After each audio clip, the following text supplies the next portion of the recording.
What's up, beekeepers? This is the first video in a 4-part series covering the very basics you need to get started in beekeeping in the year 2020.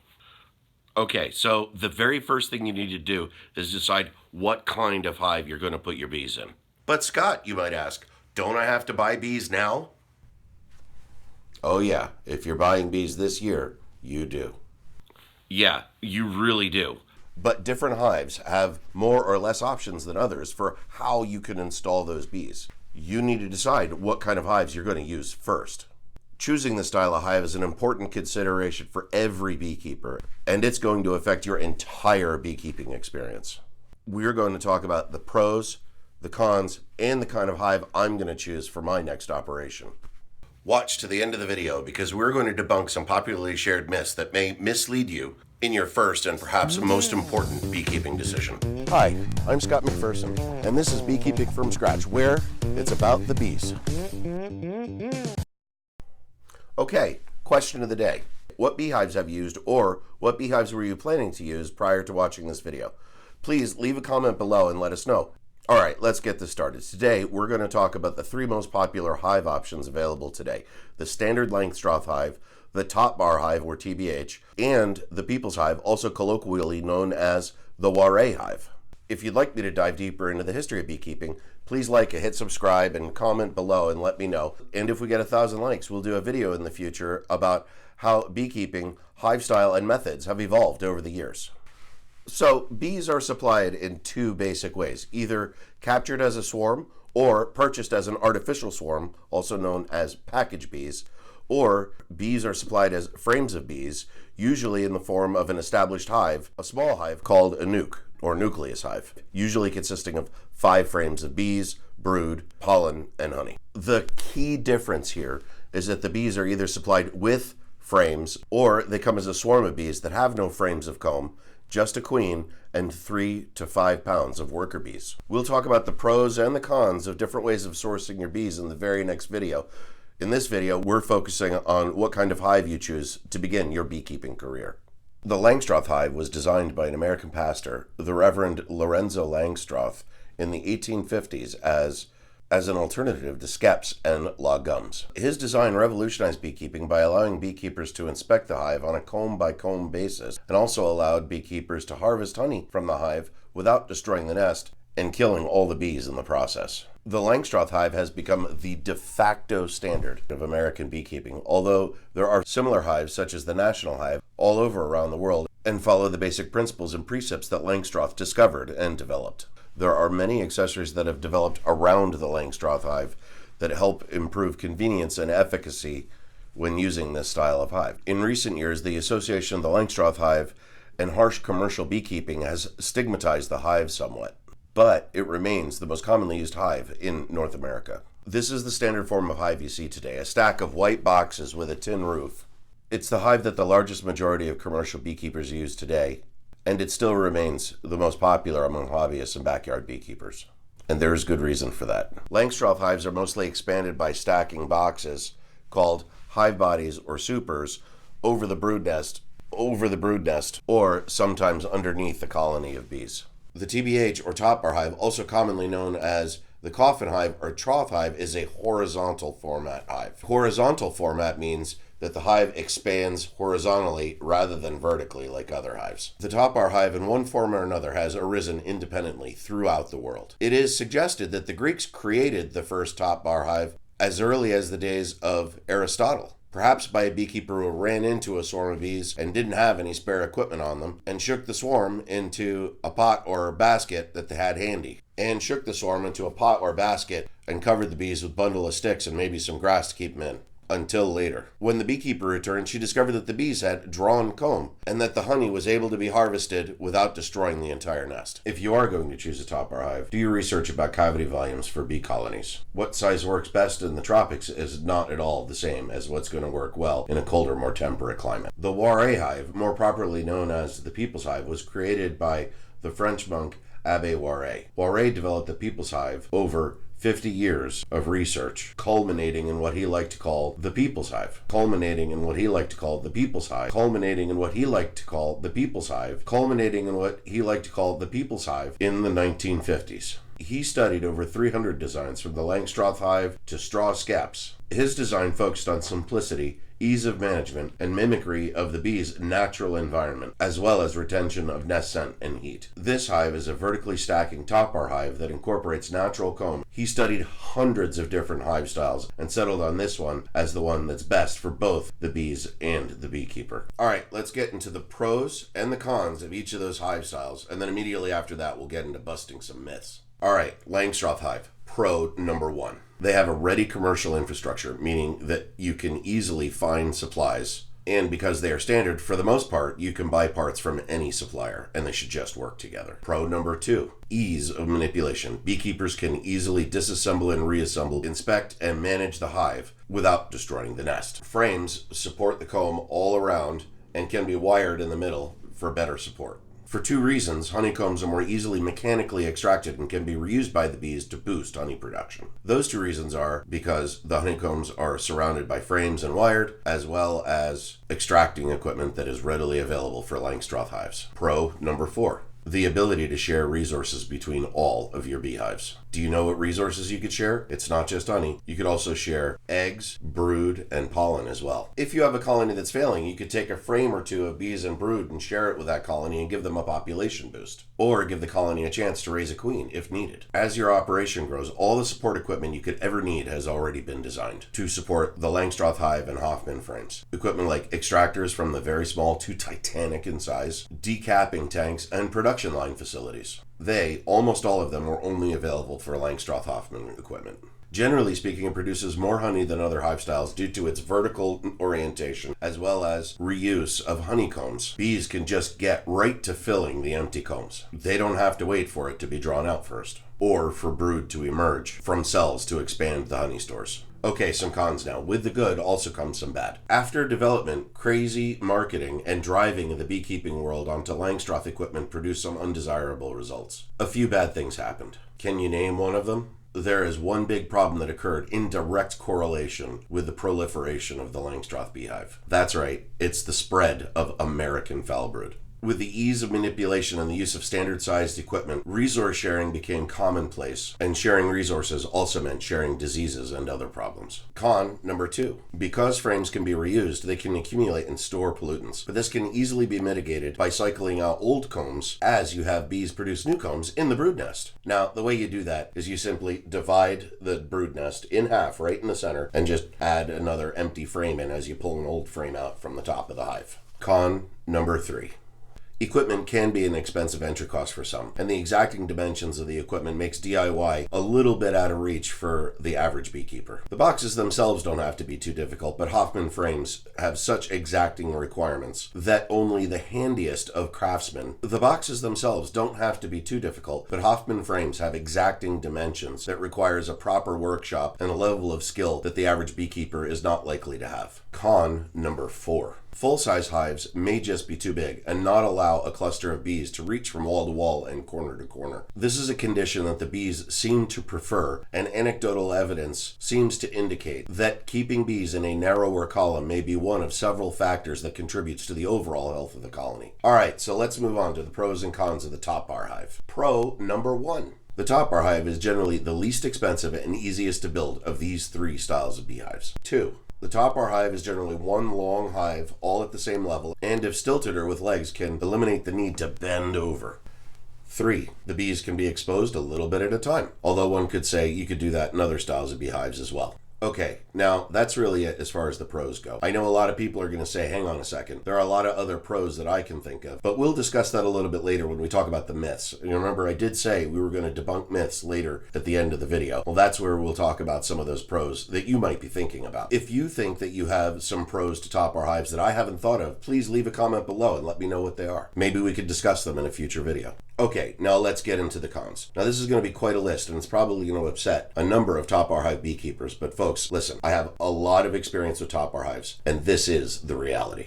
1. It's a long box and is not adjustable in size. Yes, you can contain the bees with a follower board so they don't have to manage such a large box, but the hive itself is not adjustable and will remain the same length. 2. Measurements and designs are not standardized. Sharing resources between beekeepers is going to be difficult at best. 3. Less ease of transportation. You may need 2 people to carry and move an established colony. 4. Combs often and usually do get attached to the walls of the hive body. 5. If the combs are disturbed, then they will only be attached at the top bar, and great care must be taken to hold the comb perfectly vertically. 6. Despite all care in the world, some combs are going to break off the top bars. 7. They require a great deal of beekeeper management. If the beekeeper isn't constantly in the hive managing how the bees build comb, the bees will not respect the top bars, and they will eventually build combs that cross or span 2, 3, or even more top bars. This problem can be particularly problematic for some bee inspectors. 8. Combs are less compatible between beehives. Because of the tendency for the bees to drift where they're building their comb, the combs won't easily marry when moved to other parts of the beehive or to other beehives. 9. When the honey flow is on, the bees tend to draw out deep cells and build comb that is several inches thick. This also points back to the comb only being supported by the top bar. A doubly thick comb of honey isn't likely to stay on the top bar for very long. 10. Top bar hives have a larger footprint, meaning they need more space per hive. A top bar hive can need 2 to 3 times as much space as a Langstroth or people's hive. And finally 11, and I've run out of fingers. Under normal circumstances, the top bar hive produces less honey than either the Langstroth or the people's hive. Okay, so let's talk about some of the pros and cons of the people's hive. 1. They are less expensive than Langstroth hives. 2. Boxes are lighter than Langstroth boxes. 3. They can be built with just a table saw, although a dado blade does make things a little easier. 4. They have the lowest maintenance of all the hive styles. 5. When managed as intended, it produces the least amount of disturbance to the bees. 6. A better column size for the bees, meaning that the bees can pack wall to wall and corner to corner across the brood nest. 7. They're very space efficient. They have the smallest footprint. And finally, 8. They provide the most natural means for bees to grow their nest. Alright, now, the people's hive also has some cons just like the others. 1. New boxes are usually placed beneath the brood nest to allow the comb to grow down naturally. 2. It does produce less honey than the Langstroth hive does, but it does usually produce more honey than the top bar hive. And finally, 3. Due to their narrower footprint, they're more likely to tip over in high wind or when large animals bump into them. If you think this video has been helpful so far, please hit the like button and let us know. Alright, now it is time to debunk some myths that are commonly shared by advocates of these hive styles. Alright, now let's get into the meat and potatoes of this conversation, the myths. And we're going to start off with top bar hive myths. Okay, the number 1 myth, and this one I think is a funny one, is top bar hives eliminate the need to carry heavy boxes. Can someone please tell me who wrote the rule that you had to pick up heavy boxes? I'd really like to know who wrote the rule that you can't pull frames from a Langstroth hive. That's right, you can pull frames from a Langstroth hive. In fact, I'll do you one better. When you're pulling combs out of a top bar hive, what are you doing with those combs? Are you just going to sit there and hold on to them? Do you have a box that you put them in? Or maybe you just cut the comb off and collect the combs into a plastic container to carry, right? Hang on, plastic container, you're chopping off a bunch of combs and putting it in that container, right? Doesn't that kind of get heavy? The neat thing about Langstroth hives is you have multiple size boxes that you can work with. You have deeps, you have Illinois, mediums, and shallow boxes and frames that you can use. In addition, you can also put those frames into a smaller box. You can collect frames out of your 10 frame deep Langstroth hive and collect them 4 or 5 frames at a time and put them in a smaller nuke size box. You're probably doing the same thing with those top bars anyway, aren't you? Or are you carrying top bars all the way to the honey house one at a time? What are you doing with them there? Anyway, that's my favorite. All right, myth number 2. Kenyan top bar hives allow the bees to build more naturally shaped comb. Well, that's really not true. There's really only one case only, where bees build comb in that catenary shape, right? And that's if they build open air hives. And an open air hive is not something that the bees choose to do. They do it because they failed to find a new home. What they would really rather do is they would have liked to have moved into a cavity that's about 40 liters, 10 gallons, that allows them to build and fill a nest with enough brood and honey to last them through the winter, and then to swarm each and every spring. That's what the bees would like to do. When bees build these natural combs that are catenary shaped combs, it's because they got stuck. They failed to find a home. Their scouts didn't return, or for whatever reason they couldn't leave that branch. And they end up building a nest right where they decided to light. And they end up building a nest right there on the branch where they landed. This exposes the bees to the elements, to predators, to pests, and to humans. When the bees do find a home that they're looking for, there is no free space for them to build that free-form catenary shape. No, it's not a natural thing for the bees to do. Or rather, it is natural, but it's only natural because they got stuck out in the open air, which is not where they want to be. All right, myth number 3. Bees are gentler in top bar hives. Well, this is actually true, but there's only one reason for it. It's because you're opening the beehive up a little bit at a time. And to be quite honest, whether you're using a top bar hive, a Langstroth hive, or a people's hive, you could still do the same thing in those hives. And it's by using a piece of cloth that you drape over the bees. And you drape the cloth over the bees and you expose the bees one frame at a time as you're moving through the hive. There is nothing that exclusively makes top bar hives. There's nothing exclusive about the top bar hive that makes bees more gentle to work. And then myth number 4 is that the top bar hive is a more friendly hive for the bee. Well, to be honest with you, the Langstroth hive is probably more beekeeper friendly, and being beekeeper friendly directly equates to being more bee friendly. The easier it is for you and the more joyful it is for you to work your hives, the easier it is on the bees because you're not stressing the bees out as much. All right, now let's move on to some myths of the Langstroth hive. All right, so myth number 1 for the Langstroth hive is that you must use foundation in a Langstroth hive. Well, this simply isn't true. The easiest way to build nice, straight, and small cell comb is to introduce empty frames into the brood nest during the spring buildup. Split the hive right in the middle and place one frame in there, and the bees will quickly festoon in there, keep the brood warm, and they will draw out a nice, perfect frame of comb, often in less than a week. Myth number 2. A yard of Langstroth hives must be managed with a forklift. Well, this also isn't true. The only reason why commercial beekeepers use forklifts to manage their bee yards is simply a matter of time. When you have so many bees to manage, you need to find methods that allow you to manage your bees quicker.